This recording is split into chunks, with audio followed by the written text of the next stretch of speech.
Louvado seja nosso Senhor Jesus Cristo. Nós vamos fazer a nossa leitura do Apocalipse de São João, nosso 45º encontro. Vamos trabalhar Apocalipse capítulo 14, de 9 a 13. O destino daqueles que adoram a besta. Primeiro vamos ouvir o texto que nós vamos refletir, depois, devagar, vamos comentar cada versículo. Destino dos que adoram a besta. Versículo 9. Apareceu um terceiro anjo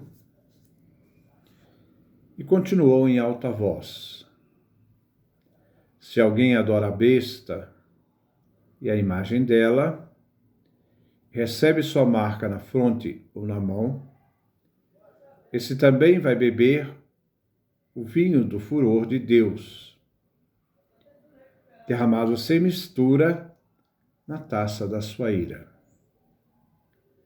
Será atormentado com fogo e enxofre diante dos santos anjos e diante do Cordeiro. A fumaça do seu tormento subirá para sempre. Os que adoram a besta e a imagem dela, quem quer que receba a marca do seu nome, nunca tem descanso, nem de dia, nem de noite. Mensagem aos cristãos. Versículo 12. Aqui está a perseverança dos santos, daqueles que guardam os mandamentos de Deus e a fé em Jesus. Ouvi então uma voz que vinha do céu, dizendo: escreva, felizes os mortos, aqueles que desde agora morrem no Senhor. Sim, diz o Espírito, descansem de suas fadigas, pois suas obras os acompanham. Este é o texto que nós vamos refletir no dia de hoje. Destino daqueles que adoram a besta. Versículo 9. Apareceu um terceiro anjo e continuou em voz alta: se alguém adora a besta e a imagem dela e recebe a sua marca na fronte ou na mão. Os versículos 9 e 11 deste capítulo 14 formam uma resposta à imagem do capítulo 13. Neste capítulo 13 foi decretado que aqueles que não adoram a imagem da besta não vão comprar nem vender, como vimos no capítulo 13, do versículo 15 e versículo 17. Agora o terceiro anjo, do capítulo 14, anuncia um destino pior: aqueles que adoram a imagem da besta e da própria besta, e trazem a sua marca, o seu ícone, a imagem da besta. Versículo 10. Esse também vai beber o vinho do furor da ira de Deus, derramado sem mistura na taça de sua ira. Será atormentado pelo fogo e enxofre, diante dos santos anjos e diante do Cordeiro. Os que adoram a besta, seu ícone, sua imagem, eles irão beber o cálice da ira de Deus e serão atormentados com fogo e enxofre. Essa advertência vem dirigida aos pagãos, como também à comunidade cristã, que são tentados a negar sua fé em vista da iminente perseguição. Vem dirigida também aos cristãos apóstatas, aqueles que renunciaram à fé, aqueles que adoraram altar de culto, a besta, sofrerão a ira de Deus. No Antigo Testamento, a ira vem descrita com frequência como cálice de vinho, como encontramos no livro de Isaías, capítulo 51, versículo 17. Desperte, desperte, de pé, Jerusalém. Você que bebeu da mão de Javé a taça cheia do seu furor, um cálice de vertigem, que você bebeu e esvaziou. Também nós podemos ver no livro de Jó, capítulo 21, do versículo 19 a 20. A ira de Deus é uma recusa obstinada do seu amor. Ela age para aqueles que obstinadamente recusaram o amor divino. O furor de Deus foi preparado a fim de aumentar sua intensidade. O anjo diz que aqueles que adoram o imperador bebem o vinho da ira de Deus, derramado com toda a força, sem misericórdia e graça divina. O tormento daqueles que adoram a besta, o imperador, será atormentado pelo fogo e enxofre, figura do juízo de Deus, sobre Sodoma e Gomorra, Gênesis capítulo 19, versículo 28. A intenção deste anúncio pelo anjo, é para que os leitores tomem consciência das consequências eternas de negar sua fé em Cristo e assim adorar a besta. Este tormento se realizará diante do Cordeiro e seus anjos. São o Cordeiro e os anjos que testemunham a realidade da retribuição divina sobre os ímpios. Não são os mártires que virão isso, mas os anjos e o Cordeiro. Versículo 11. A fumaça do seu tormento subirá para sempre, os que adoram a besta e a imagem dela. E quem quer que receba a marca do seu nome, nunca tem descanso, nem de dia, nem de noite.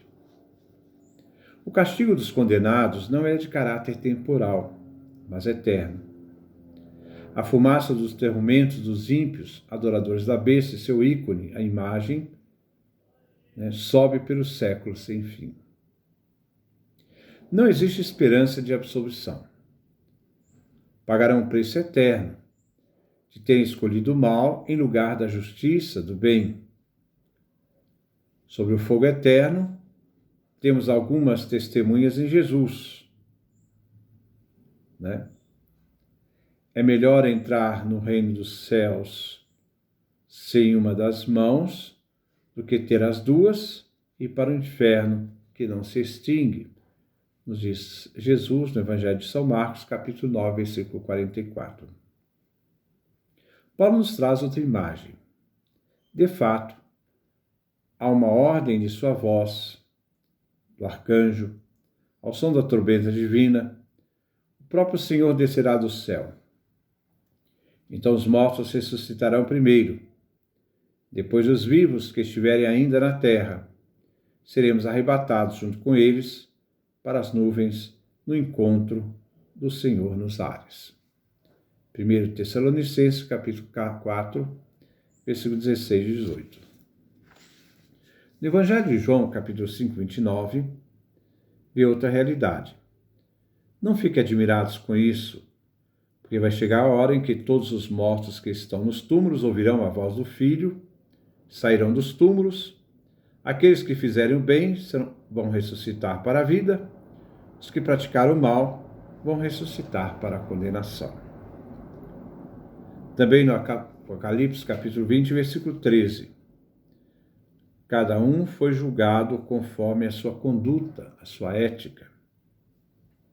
A morte e a morada dos mortos foram então jogados no fogo do lago, no lago do fogo. O lago de fogo é a segunda morte. A primeira morte é biológica, a segunda morte é a morte eterna. Mensagem aos cristãos. Aqui está a perseverança dos santos, daqueles que guardam os mandamentos de Deus e a fé em Jesus Cristo. Aqui João intervém, é um comentário de João, isto é, João o Vidente. Os fiéis sofrem provas e sofrimentos diante da imposição da adoração ao imperador e sua imagem.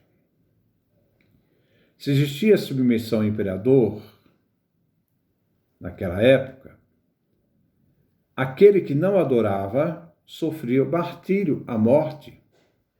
Apocalipse capítulo 13, versículo 15. A resistência era a prova da fidelidade do fiel.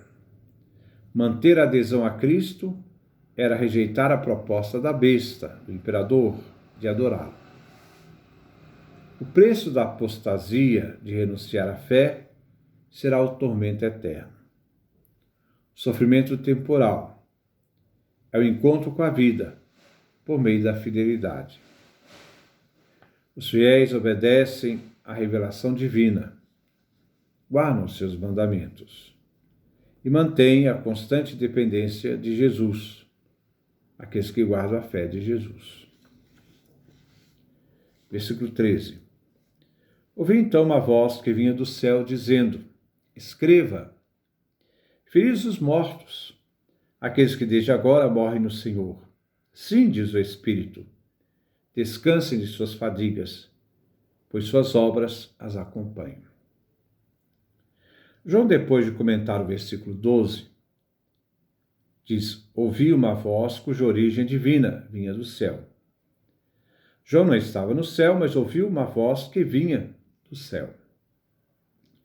Bem-aventurados os mortos que de agora em diante morrem no Senhor. No versículo 12, vemos a fidelidade a Cristo, que leva ao martírio. Mas aqueles que morrem sendo fiéis são bem-aventurados, pois entraram vitoriosos no repouso. A voz aqui não é do Espírito, pois na última parte desse versículo é o Espírito aquele que responde à voz que falou. São bem-aventurados aqueles que morrem numa união espiritual com Cristo Jesus, aqueles que morrem cristãos. Desde o momento da morte do cristão, se confere a eles, os cristãos, uma bem-aventurança, uma felicidade especial, uma honra que eles adquirem em relação aos outros que morreram anteriormente. A expressão de agora em diante revela que a perseguição será mais implacável e ativa. Os fiéis serão firmes até a morte. Jamais renunciarão a Cristo Jesus. E as suas obras seguirão a vida deles, aqueles que eles realizaram. As obras são atos da firme resistência ao anticristo. A fidelidade até o fim é obra de devoção da vida, inseparável do próprio Cristo Jesus. Depois nós vamos dar continuidade à nossa reflexão do livro do Apocalipse. Que Deus nos dê a sua graça, a sua bênção, a sua face resplandeça sobre nós.